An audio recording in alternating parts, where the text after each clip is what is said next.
ढेर सारे मालपुए एकदम आपको यकीन नहीं हो रहा है ना, ये बने हैं गेहूं के आटे से। तो आज हमने बनाया है एकदम गेहूं के आटे से मालपुए और साथ में रबड़ी मार्केट से भी अच्छी। आपको देख के यकीन नहीं हो रहा है कि ये गेहूं के आटे से बन सकते हैं और खाने के बाद भी आपको नहीं यकीन होगा कि ये एकदम गेहूं के आटे से बने। तो आज मैं बना रही हूँ गेहूं के आटे से मालपुए। एकदम क्या बोलूं मैं, एक बार अगर खाएंगे आप तो मैदे के खाना भूल जाएंगे। तो अगर आप नए हमारे साथ जुड़े हैं तो सब्सक्राइब कर लीजिएगा, बेल का घंटा प्रेस जरूर करें। तो गेहूं के आटे के लिए ये सेम वही गेहूं के आटे जो हम रोटी चपाती बनाते हैं वो। तो यहाँ पे 3/4 कप हमें गेहूं के आटे लेना है। अब यहाँ पे ले रही हूँ मैं मावा। तो मावा यहाँ पे जितना आटा लीजिएगा, जैसे टोटल 1 कप का रहेगा तो यहाँ पे 3/4 या हाफ कप ले सकते हैं मावा। अब आप बोलेंगे अगर मावा ना हो तो क्या करें? अगर मावा ना हो तो आप यहाँ पे मिल्क पाउडर का यूज कर सकते हैं। और कहेंगे मिल्क पाउडर भी ना हो तो यहाँ पे आप घर में जो दूध की मलाई लगती है वो भी यूज कर सकते हैं। अब यहाँ पे आधा कप मैं यहाँ पे दूध ले रही हूँ। ये उबली हुई दूध है, तो रूम टेम्परेचर पर नहीं लेना है। यहाँ पे आपको गुनगुना दूध लेना है, गुनगुना, हल्की सी गुनगुनी होनी चाहिए, जो कि हाथों को डिप कर सकते हैं, इतना गुनगुना होना चाहिए।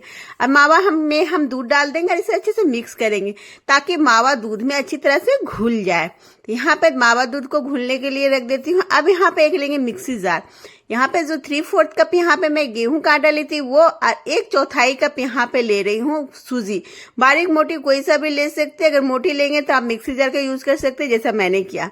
1 चम्मच चीनी ली हूँ। 3 हरा इलायची ले रही हूँ, इसके दाने अलग करके इसमें हम डाल देंगे। सारी चीजों को अच्छे से मिक्स कर देंगे। अगर आप बारीक वाली सूजी का यूज कर रहे हैं तो पीसने की आपको जरूरत नहीं है। तो यहाँ पे देखिए काफी अच्छी तरीके से फाइन हो गई है। तो आटा, चीनी और हरी इलायची, सूजी तीनों को अच्छी तरह से पीस लीजिए। अब यहाँ पे मावा देखिए अच्छे से घुल गई है। तो सेम गुनगुना दूध का ही यूज करना है आपको। एकदम उबली हुई जो दूध ठंडी होकर होती है वो वाली दूध, कच्चा दूध का यूज नहीं करना है आपको। अब थोड़ा थोड़ा यहाँ पे आटा डालेंगे हम और इसे मिक्स करेंगे। इकट्ठे ना डालिएगा, नहीं तो लम्स पड़ जाएंगे। अब सारी चीज थोड़ी थोड़ी डालते जाएंगे और इसे चलाते जाएंगे। और यहाँ पे हमें दूध की भी जरूरत पड़ेगी थोड़ी सी, तो थोड़ा सा सेम गुनगुना दूध हम और ले लेंगे। तो यहाँ पे दूध का मेजरमेंट मायने नहीं रखता है, जितना आपको लगेगी उतना डालना पड़ेगा, क्योंकि आटे पे डिपेंड करता है कि आपका आटा कितना मोटा है, वो भी डिपेंड करता है। तो यहाँ पे थोड़ा थोड़ा दूध भी हम डालते जाएंगे और थोड़ा थोड़ा आटा भी डालते जाएंगे और इस तरह से हमें इसे मिक्स करेंगे। तो कुछ इस तरह से देखिए अच्छे से ये मिक्स हो गई है, अच्छे से बैटर तैयार हो गए, घोल तैयार हो गए। तो इसे हम रख देते हैं अभी साइड में रेस्ट करने के लिए, ताकि थोड़ी सूजी है तो सूजी थोड़ी सी फूलेगी। तो इसे हम रखते हैं साइड में। अब यहाँ पे जैसे मैं बना रही हूँ मालपुआ के साथ रबड़ी भी, तो चलिए रबड़ी बना लेते हैं। तो यहाँ पे 1/2 लीटर दूध ली हूँ। तो दूध ये मेरी उबली हुई दूध है, तो सेमी पतीला में मैंने चढ़ा दिया है। कोई पैकेट का यूज नहीं किया है। आप चाहे तो यहाँ पे कोई भी दूध ले सकते हैं, फुल फैट का, टोन, जो भी आपके घर में आता है। पर मलाई मत निकालिएगा जब आप रबड़ी बना रहे हो। तो यहाँ पे मलाई बिना निकाले दूध को हमें यहाँ पे हाई फ्लेम में लगातार चलाते रहना है और किनारे से इसकी मलाई निकालते रहनी है। तो ये काफी अच्छी गाढ़ी हो जाएगी, देखिए कुछ इस तरह से। अब यहाँ पे आधा चम्मच मैं चीनी ले रही हूँ। चीनी क्वांटिटी आप अपने पसंद से ज्यादा कम कर सकते हैं।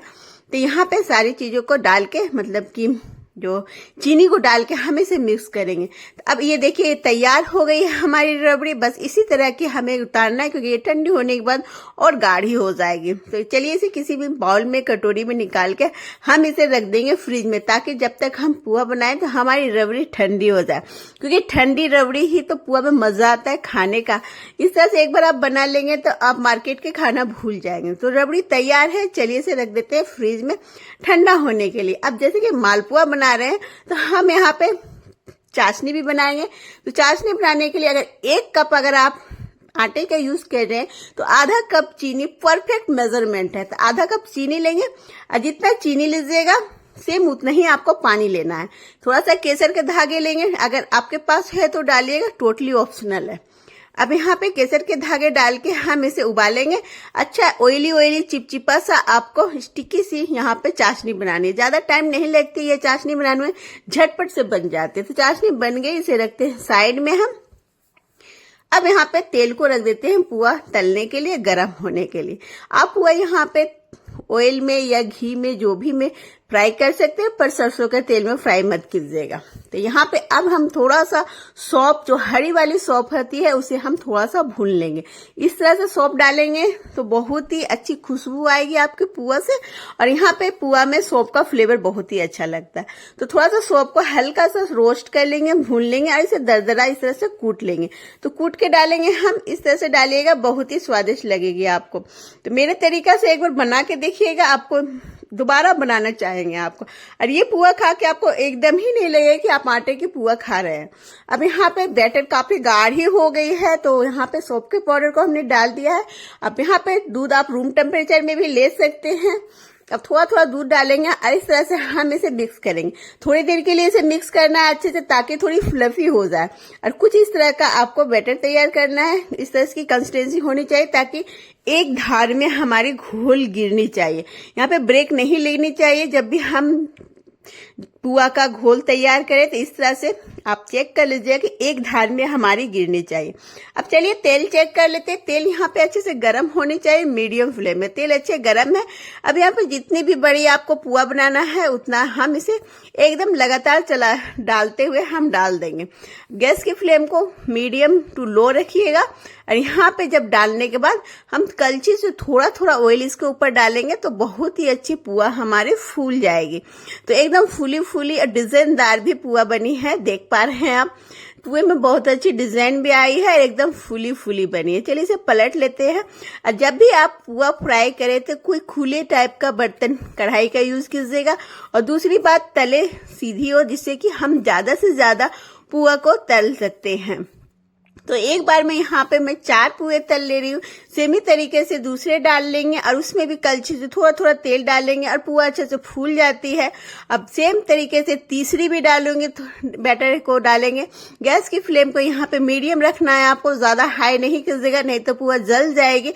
ज्यादा लो भी मत कीजिएगा, नहीं तो पुआ हमारे फूलेगी नहीं। तो इन बातों का आपको ध्यान रखना है पुआ को तलने के लिए।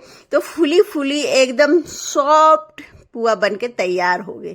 तो देखिए यहाँ पे डिजाइन भी आई हुई हमारे पुआ में, बहुत ही अच्छी। तो इसी तरह से चौथे भी डाल देंगे। तो आप जब भी पुआ को तले, तो एक तो तले सीधी तले की लीजिएगा, और खुली ज्यादा बड़ी टाइप की, जिससे कि आप एक बार में 3 से 4 पुआ आसानी से तल सकते हैं। इस तरह से कलछी से तेल डालेंगे, पुआ एकदम फूल के गुब्बारे की तरह हो जाएगी।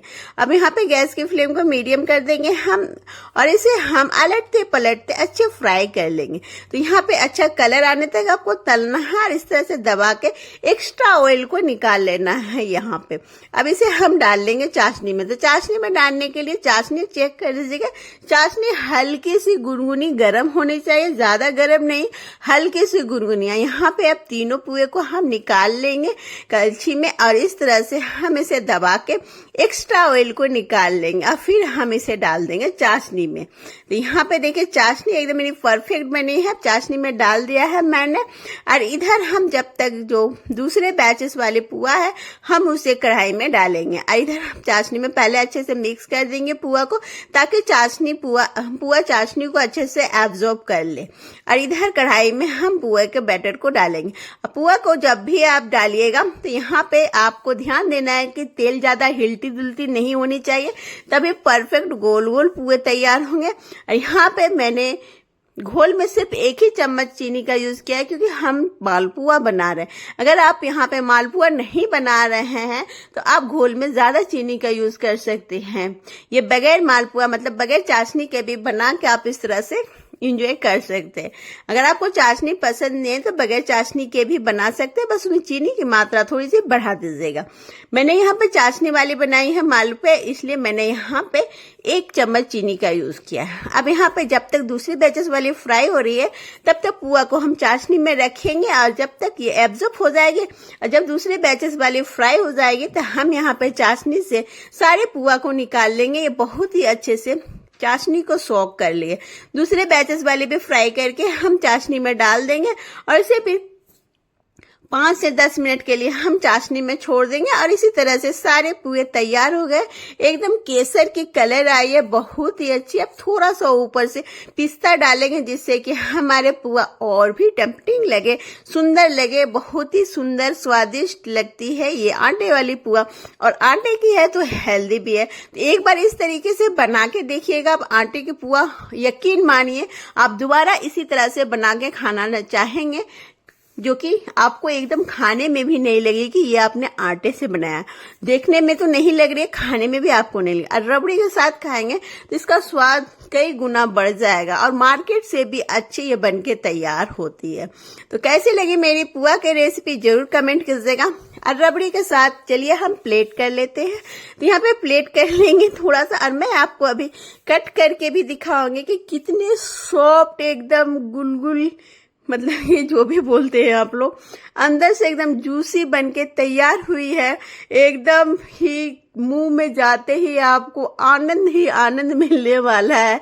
इस तरह से पुआ बनाएंगे आप, तो एक बार इस तरीके से बना के देखिएगा। इस होली जरूर ट्राई कीजिएगा गेहूं के आटे के पुआ, जो कि बहुत बहुत स्वादिष्ट लगती है, यकीन मानिए। और इसे 3-4 दिन तक बहुत ही आसानी से एंजॉय कर सकते हैं आप। तो कैसी लगी मेरी पुआ की रेसिपी कमेंट करके जरूर बताइएगा। लाइक शेयर कमेंट जरूर कीजिएगा दोस्तों के साथ, और नए जुड़े हैं तो हमें फॉलो भी कर लीजिए नई नई रेसिपी देखने के लिए। तो thank you watching my video. Bye bye, take care. मिलती हूँ नई रेसिपी के साथ। हैप्पी होली।